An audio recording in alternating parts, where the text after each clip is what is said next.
अम्मी की दुआ पढ़कर मुझ पर फूकने से खत्म हो जाती। नहीं, वो ऐसा क्यों करता है?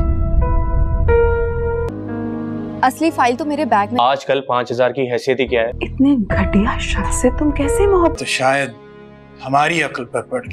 ड्रामा सीरियल बेरंग का आने वाला एपिसोड बहुत ही इंटरेस्टिंग होने वाला है। आने वाले एपिसोड में आप देखेंगे कि मेहरोज एनी को शुक्रिया कह रहा होगा कि तुम्हारा बहुत बहुत शुक्रिया कि तुमने मेरी जिंदगी के आखिरी पल इतने यादगार बना दिए। मैं तो बिल्कुल ही मायूस हो गया था, अब मैं खुशी खुशी से जा सकता हूँ। जिस पर दोस्तों एनी उसे कहेगी कि आपको कुछ भी नहीं होगा, आप इस तरह की बातें क्यों करते हैं, डॉक्टर्स पूरी कोशिश कर रहे हैं और हम सब भी आपका इतना ख्याल रख रहे हैं। तो वो उसे कहेगा जब हकीकत जान चुकी हो तुम तो अब ये सब कुछ क्यों कह रही हो, तुम्हें भी मालूम है कि मैं ज्यादा वक्त नहीं जी सकता। बस मुझे इस बात का दुख होगा कि मेरी तो जिंदगी संवर गई जब तुम मिली मुझे, पर तुम्हारी जिंदगी खराब हो गई मेरे मिलने के बाद। एनी दोस्तों से काफी कहेगी कि आप ऐसी बातें ना करें, बस जो होना था सो हो गया, शायद यही मेरी किस्मत थी। दोस्तों एनी इमोशनल होकर जैसे ही वापस बाहर आएगी तो सामने शहरयार भी आ रहा होगा और फिर दोस्तों वो उसे कहेगा कि कहीं ना कहीं इस सब में मेरी भी गलती है, आप प्लीज मुझे माफ कर दीजिएगा। मैं भी थोड़ा बहुत लालची हो गया था जब मेरी शादी एमल से हो रही थी। मैंने मॉम को कहा भी था कि ये ठीक नहीं है, आप झूठ ना बोले, पर फिर भी उन्होंने मेरी बात नहीं मानी और फिर मैं भी खामोश हो गया कि मेरोज भाई को अगर खुशी मिल रही है तो मैं उनकी खुशी क्यों खराब करूं। और फिर दोस्तों जैसे ही शहरयार यहाँ पर एनी को ये कहेगा कि जितनी भी जिंदगी है मेरोज भाई की आप उनका ख्याल रखिएगा, आपके आने से वो बहुत ही खुश हो गए हैं। तो दोस्तों ये बातें मेरोज की माँ सुन लेगी और फिर वो आएगी और उसे कहेगी कि तुम कैसी बातें कर रहे हो, मेरे बेटे को कुछ भी नहीं होगा,